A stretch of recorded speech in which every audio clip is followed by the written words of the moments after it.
അതായത് ഒന്ന് ശിവഗിരി പടത്തിലുണ്ടായ സംഭവവും മറ്റൊന്ന് ഈ സംഭവവും ഈ മുത്തങ്ങയിലുള്ള സംഭവം. ഒപ്പം തന്നെ അന്ന് മുഖ്യമന്ത്രി ആയിരുന്നപ്പോഴാണ് മാറാട് കലാപം നടക്കുന്നത്. തമിഴ്നാട് ഇന്റലിജൻസ് വിഭാഗത്തിന്റെ മുന്നറിയിപ്പ് ഉണ്ടായിരുന്നു, പക്ഷെ കലാപമുണ്ട്. അതിന് വ്യക്തിപരമായി അങ്ങക്ക് ദുഃഖമുണ്ടോ? ഞാൻ ഇന്നലെ പോലീസ് മന്ത്രിയും മുഖ്യമന്ത്രിയൊക്കെ ആയിരുന്നു, അതുകൊണ്ടാണ് ചോദിക്കുന്നത്. അങ്ങയുടെ ചോദ്യത്തെ ഞാൻ ഒഴിഞ്ഞു മറന്നില്ല. പക്ഷേ ഇന്നലത്തെ ചർച്ചയാണ് മാറാടിനെ കുറിച്ചും എൻ്റെ കാലത്ത് മുരളി ശങ്കർ വെച്ചിട്ടുണ്ട്. ആ മുരളി ശങ്കർ റിപ്പോർട്ട് ഈ ഗവൺമെന്റിലുണ്ട്.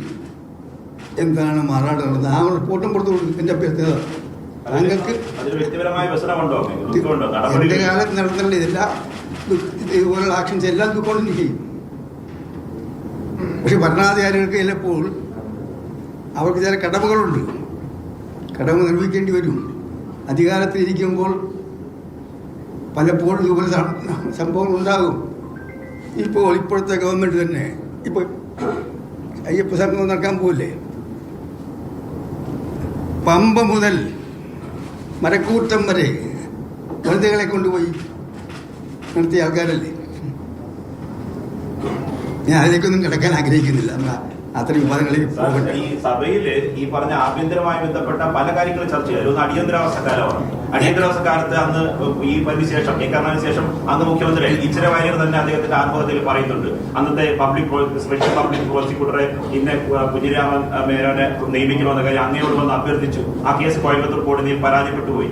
അതിൽ അങ്ങ് ഇപ്പോഴും ആരോപണ മുറിയിലാണ്. അദ്ദേഹത്തിന്റെ ആത്മകഥയിൽ എഴുതി മാറാട് മുത്തങ്ങ മാത്രമല്ല സാർ, അന്ന് ആഭ്യന്തര ഉപമന്ത്രിയായപ്പോ സമാനമായ നിരവധി ആരോപണങ്ങളുണ്ട്. എന്നെ പ്രൂവ് ചെയ്യേണ്ട സുഹൃത്തെ, താങ്കളുടെ രാഷ്ട്രീയ ആവശ്യമായിരിക്കും. പത്രക്കാരന് അപ്പുറത്തെ രാഷ്ട്രീയം ഉണ്ടല്ലോ.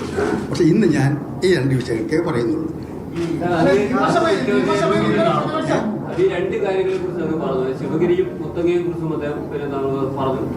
രണ്ട് കോടതി വിധിയെ തുടർന്നാണ് അങ്ങനെ ഒരു നടപടി ഉണ്ടായത് എന്ന് പറഞ്ഞാൽ, അത് കോടതി വിധി ഉണ്ടായത് കൊണ്ടാണ് അങ്ങനെ നടപടി ഉണ്ടായതെന്ന് പറഞ്ഞാൽ അന്ന് പോലീസ് നടത്തിയ ആ നടപടികളെ ന്യായീകരിക്കുകയാണ്. ആ നടപടികളിലേക്ക് വഴിവെച്ച കാര്യങ്ങൾ നയനാർ നിയോഗിച്ച ജസ്റ്റിസ് ബാലകൃഷ്ണൻ നമ്പ്യാർ റിപ്പോർട്ടിൽ പറഞ്ഞിട്ടുണ്ട്. അതുപോലെ തന്നെ മുത്തങ്ങ സംഭവത്തെക്കുറിച്ച് CBIയുടെ എൻക്വയറി റിപ്പോർട്ടുണ്ട്. അത് രണ്ടും വായിച്ചു നോക്ക്.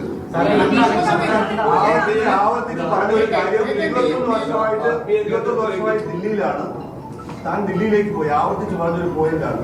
ഇന്നലത്തെ കാര്യം സൂചിപ്പിച്ചുകൊണ്ട് പറഞ്ഞാണ് താനങ്ങ് പോയി മറുപടി പറയാൻ ആരും ഉണ്ടായിരുന്നില്ല എന്ന്. അതായത് ഇതൊക്കെ അറിയാമായിരുന്ന കോൺഗ്രസ് നേതാക്കളും കോൺഗ്രസ് അംഗങ്ങളുമായിട്ടുള്ള ആളുകൾ കൃത്യമായിട്ടുള്ള മറുപടി പറയേണ്ട സമയത്ത് മറുപടി പറഞ്ഞ പരാതിയുണ്ടോ? കുസൃതി എനിക്ക് മനസ്സിലായി.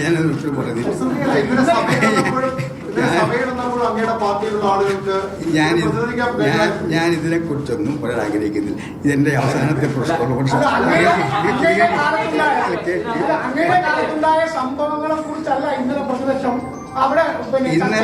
ഇന്നലെ ചർച്ചയിൽ പ്രതിപക്ഷ നേതാവ് വളരെ ശക്തമായി ഇന്നലെ പോലീസിന്റെ അതിക്രമങ്ങളെക്കുറിച്ച് നടന്ന ചർച്ചയിൽ ഭരണകക്ഷി അംഗങ്ങൾ ഉന്നയിച്ച പ്രശ്നങ്ങൾക്ക് അതിശക്തമായ മറുപടി പ്രതിപക്ഷ നേതാവ്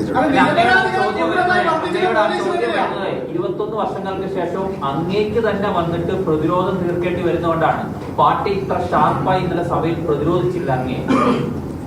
ഈ റിപ്പോർട്ടിന്റെ കാര്യം ഈ പറഞ്ഞ പ്രതിപക്ഷത്തിന് പറയായിരുന്നല്ലോ. അങ്ങ് ഈ മൂന്നാമത്തെ റിപ്പോർട്ടും പറഞ്ഞു. ഈ കമ്മീഷൻ റിപ്പോർട്ട് സംബന്ധിച്ച് വലിയ ദുഃഖമാണല്ലേ?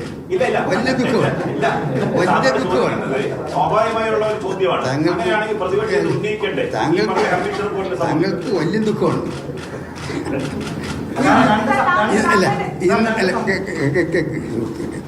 ഇന്ന് ഞാൻ ഈ രണ്ട് വിഷയങ്ങൾ മാത്രമേ സംസാരിക്കുന്നുള്ളൂ.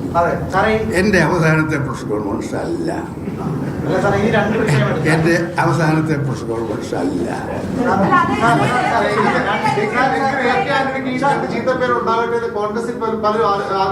ഇല്ല, അങ്ങനെ കോൺഗ്രസിലാകുന്ന അങ്ങനെയൊക്കെ ആരുമില്ല.